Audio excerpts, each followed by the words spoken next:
യുദ്ധരംഗത്ത് നേർക്കുനേർ നിൽക്കുന്ന രണ്ട് സംഘങ്ങൾക്കിടയിലേക്ക് ആദ്യമായിട്ട് യുദ്ധത്തിൻ്റെ ആവേശവുമായി കടന്നു വന്നത് അൻസാരികളായ സഹാബികളായിരുന്നു. നമുക്കറിയാം, അൻസാരികൾ മദീനയിലുള്ളവരാണ്.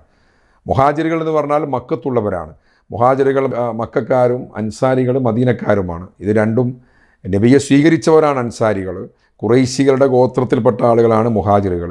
യുദ്ധരംഗത്തേക്ക് അൻസാരികളായ സഹാബികൾ ആവേശപൂർവ്വം എടുത്തു ചാടിയപ്പോൾ ഖുറൈശികൾ പറയുന്നൊരു കാര്യമുണ്ട്: നിങ്ങളോട് യുദ്ധം ചെയ്യാൻ ഞങ്ങളില്ല. കാരണം നിങ്ങൾ ഞങ്ങൾക്കൊത്ത തറവാട്ടുകാരല്ല, ഞങ്ങൾക്കൊത്ത ഗോത്രക്കാരല്ല. യുദ്ധം ചെയ്യുകയാണെങ്കിൽ പോലും തൻ്റെ കുലമഹിമക്കനുസരിച്ചുള്ളവരോട് യുദ്ധം ചെയ്യുക എന്ന ഖുറൈശികളുടെ അമിതമായ തറവാട്ട് മഹിമയുടെ ഒരു രീതിയാണ് വൈദ്യർ ഇവിടെ വിശദീകരിക്കുന്നത്. അൻസാരികളായ സഹാബികൾ ചാടി വീണപ്പോൾ ആ രംഗം വൈദ്യർ വിശദീകരിക്കുന്നത്: കേളു നീ സൂതൈ വേണ്ടുക മനം ദൈത്തവനെങ്കിൽ ക്ഷണം